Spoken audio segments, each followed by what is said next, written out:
মাশাআল্লাহ, আলহামদুলিল্লাহ। আল্লাহর দরবারে শুকরিয়া যে রব্বুল আলামিন এবছর ফসলি জমির মধ্যে অনেক বেশি বরকত দান করছেন। তবে পরিতাপের বিষয় হলো এদেশের অধিকাংশ মানুষ জানেই না যে উৎপাদিত ফসলের উপরে যে জাকাত আছে। অন্যান্য সম্পদের মধ্যে মানুষ মোটামুটি কমার বেশ জাকাত দেয়, কিন্তু ফসলি জমি থেকে জাকাত একদমই দিতে দেখি না। অথচ আল্লাহ রসুল বলছেন, লাইসা ফিমা কল্লুমিন খমসাতি আউসেকিন সদাকা। 5 ওয়াসাকের কম উৎপন্ন ফসলের জাকাত নাই। তাইলে 5 ওয়াসাক হইলে জাকাত আছে। এখন অনেকেই তো জানে না ওয়াসাক কি। 1 ওয়াসাক সমান হচ্ছে 60 সা। অতএব 5 ওয়াসাক সমান 5 6 30 মানে 300 সা। আর 1 সা সমান হইল 2 কেজি 500 গ্রাম।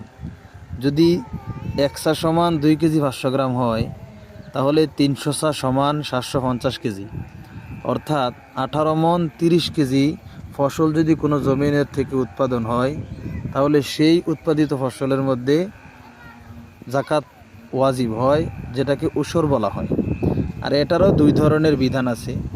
যদি আপনার আল্লাহর রাস্তার পানি, অর্থাৎ খোলা পানি, বৃষ্টির পানি, যেখানে কোনো শ্রম খরচ হয় নাই, টাকা খরচ হয় নাই, এমন পানি দিয়ে যদি ফসল উৎপাদন করা হয়, তাহলে সেই ফসল 10 ভাগের 1 ভাগ আল্লাহর রাস্তায় জাকাত দিতে হবে। আর যদি সেচ দিয়ে উৎপাদন করে, টাকা খরচ করে, শরীরের শ্রম খরচ করে, তাহলে উৎপাদিত ফসল থেকে 20 ভাগের 1 ভাগ জাকাত দেওয়া ফরজ। অথচ দেখেন তো আমাদের দেশে এই উৎপাদিত ফসলের জাকাত কয়জনে আদায় করে, আর করবে বা কীভাবে? এদেশের মানুষ তো জানেই না যে ফসলের যে জাকাত আছে।